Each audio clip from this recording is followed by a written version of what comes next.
السلام علیکم ورحمۃ اللہ وبرکاتہ۔ اعوذ باللہ من الشیطان الرجیم، بسم اللہ الرحمن الرحیم۔ قل اذلک خیر ام جنۃ الخلد التی وعد المتقون كانت لهم جزاء ومصيرا۔ صدق اللہ العلی العظیم۔ اللهم صل على سيدنا ومولانا محمد النبی الأمی وعلى آلہ واصحابہ وبارک وسلم وصلی علیہ۔ معزز سامعین و سامعات، پارہ نمبر 18 سورۃ الفرقان، آیات مقدسہ نمبر 15، 16 اور 17 ہے۔ اللہ رب العزت ان کا فہم اور شعور عطا فرمائے اور عمل کی توفیق اور صلاحیت عطا فرمائے۔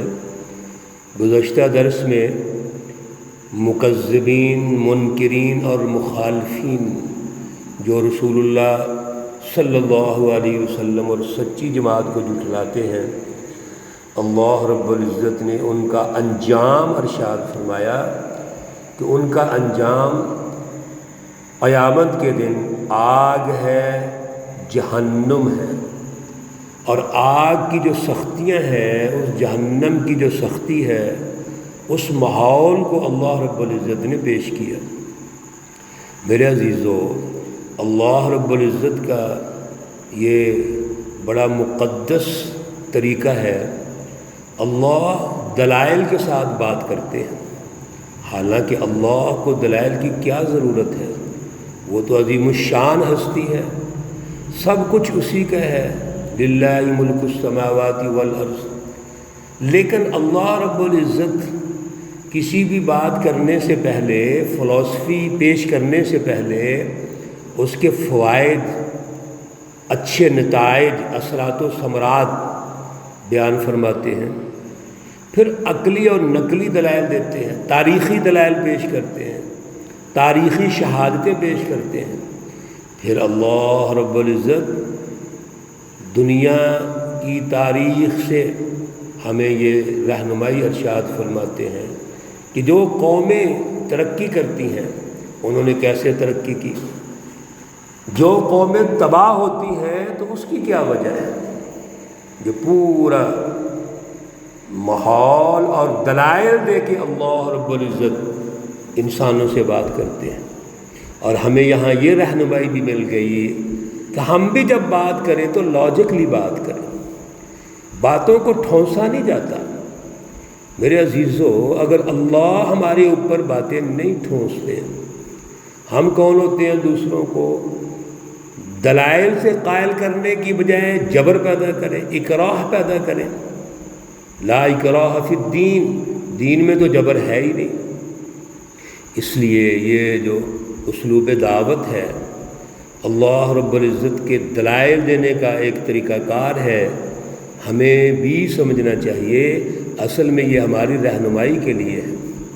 اللہ رب العزت ان جہنمیوں کے حوالے سے پہلے لاجکلی بات کی کہ جہنم کیوں ان کو ملے گی، یہ کیوں جہنم میں جائیں گے، پھر اس جہنم کے کچھ دائرے ارشاد فرما دیے، اس کی سختی ارشاد فرما دی، اور پھر آج اللہ رب العزت نے رسول اللہ صلی اللہ علیہ وسلم سے ارشاد فرمایا کہ آپ مزید ان کے ساتھ گفتگو کیجئے، مذاکرات کیجئے اور پوچھئے، قل کہہ دیجئے، اذالک خیر، بلا یہ چیز بہتر ہے، ام جنت الخلد التی، یا وہ جنت بہتر ہے جو ہمیشہ رہنے والی ہے، اور سب سے اگلی بات اہم، التی وعد المتقون، جس کا متقین، مومنین، پرہیزگاروں کے ساتھ وعدہ کیا گیا ہے۔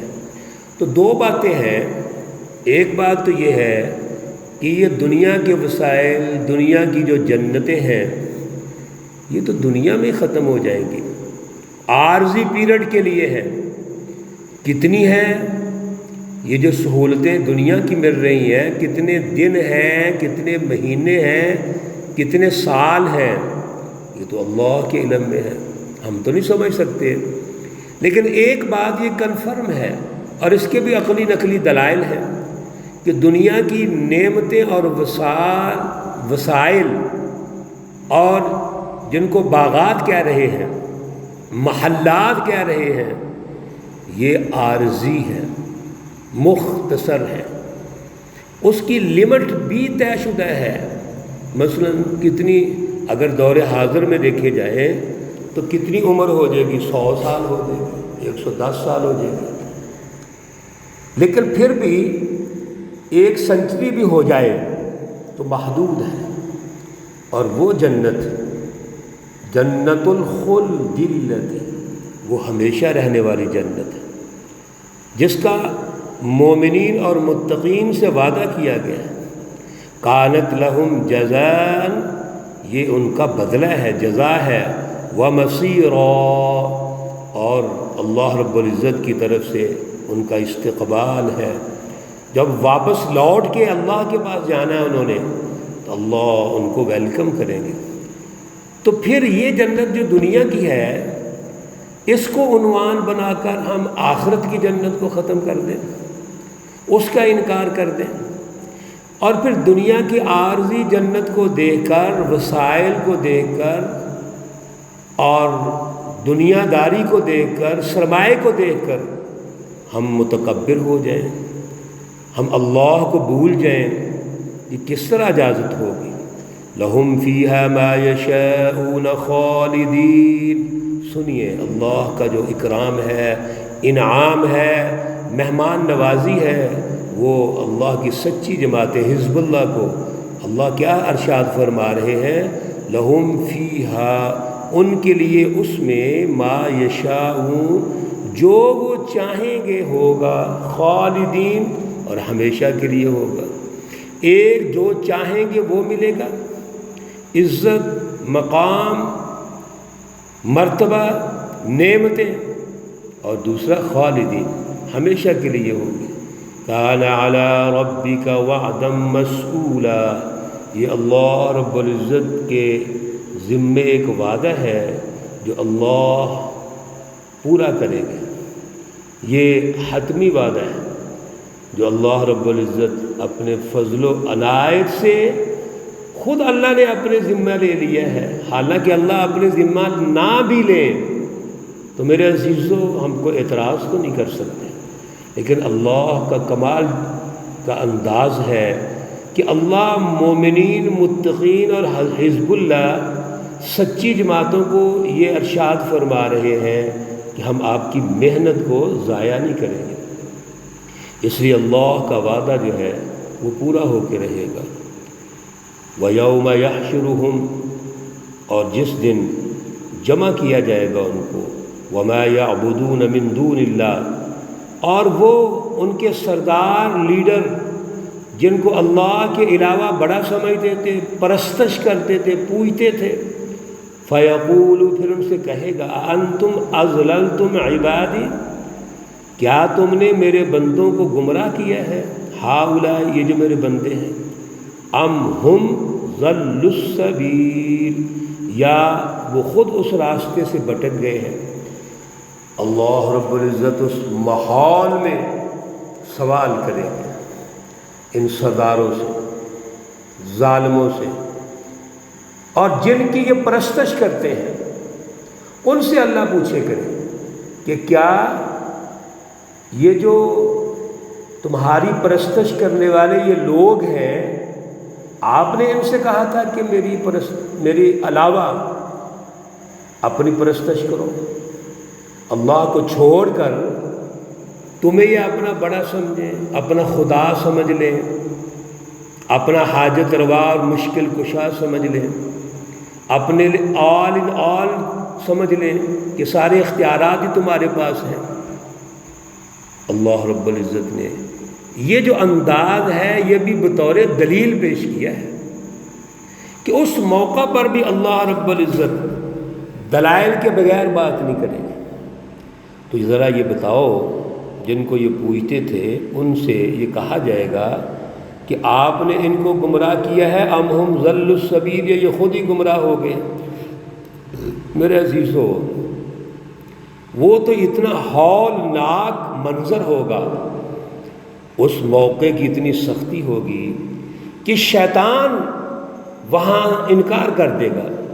وقال الشیطان لما قضی الامر ان اللہ وعدکم وعد الحق ووعدتکم فاخلفتم موعدی، اور شیطان وہاں پر یہ اظہار کرے گا کہ فلا تلومونی ولوموا انفسکم، آج مجھے ملامت مت کرو، اپنے آپ کو ملامت کرو۔ کیوں؟ اللہ رب العزت نے تو صراط مستقیم بھی بتا دیا تھا، درست راستہ بتایا، درست فلسفی بتائی، درست سسٹم دیا، اپنے پیارے پیارے نبیوں کو بھیجا، سچی جماعتوں کو بھیجا ہے۔ تو تمہارا یہ کام تھا تم اللہ کی بات سنو، اللہ کو چھوڑ کر تم میرے پیچھے لگ گئے۔ میں نے تو گمراہ کرنا ہی تھا، میں نے تو گمراہی کی دعوت دینی تھی، لیکن تمہارے اندر عقل نہیں تھی، تمہارے اندر سمجھ نہیں تھی۔ اللہ نے تمہیں عقل کا نور دیا، اس نور سے آپ نے روشنی لے کر دل کو دینی تھی، اور دل سے درست فیصلے کروانے تھے، اور تم نے دلوں کے اندر بیماری پیدا کر لی، تکبر، ضد اور غرور پیدا کر لی۔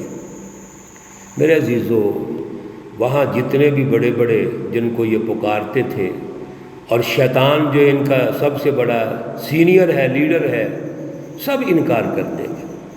اللہ رب العزت ہمیں شعور عطا فرمائے۔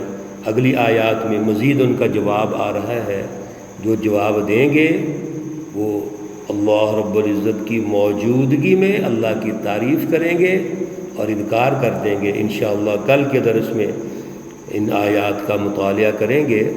اللہ رب العزت اعلیٰ شعور اور اعلیٰ سمجھ عطا فرمائے۔ سفر کی دعائیں ہم نے گزارش کی تھیں، جب سفر شروع کریں تو تعوذ یعنی اعوذ باللہ من الشیطان الرجیم، تسمیہ بسم اللہ الرحمن الرحیم پڑھ کے درود شریف پڑھیے، اور پھر سفر کی دعائیں پڑھیے۔ سبحان الذی سخر لنا هذا وما كنا له مقرنین وإنا إلى ربنا لمنقلبون۔ بسم اللہ مجریها ومرساها ان ربی لغفور رحیم، اور اپنے آپ کو اللہ کے سپرد کر کے سفر کا آغاز کیجئے۔ انشاءاللہ العزیز واپسی سفر تک ہم اللہ کی حفاظت میں ہوں گے، اللہ کے فرشتے ہماری حفاظت کریں گے، ہماری مدد فرمائیں گے، اللہ رب العزت ہماری سرپرستی فرمائیں گے، اللہ کی برکات اور رحمتیں نازل ہوں گی۔ اللہ ہم سب کی حفاظت فرمائے۔ اللہ رب العزت تمام مرحومین و مرحومات کو جنت الفردوس میں اعلیٰ مقام عطا فرمائے۔ اللہ رب العزت تمام بیماروں کو شفائے کاملہ عاجلہ مستمر عطا فرمائے۔ ربنا تقبل منا إنك أنت السميع العليم وتب علينا إنك أنت التواب الرحيم، وصلى الله تعالى على النبي الأمي محمد وعلى آله وأصحابه أجمعين برحمتك يا أرحم الراحمين۔ السلام عليكم ورحمة الله وبركاته۔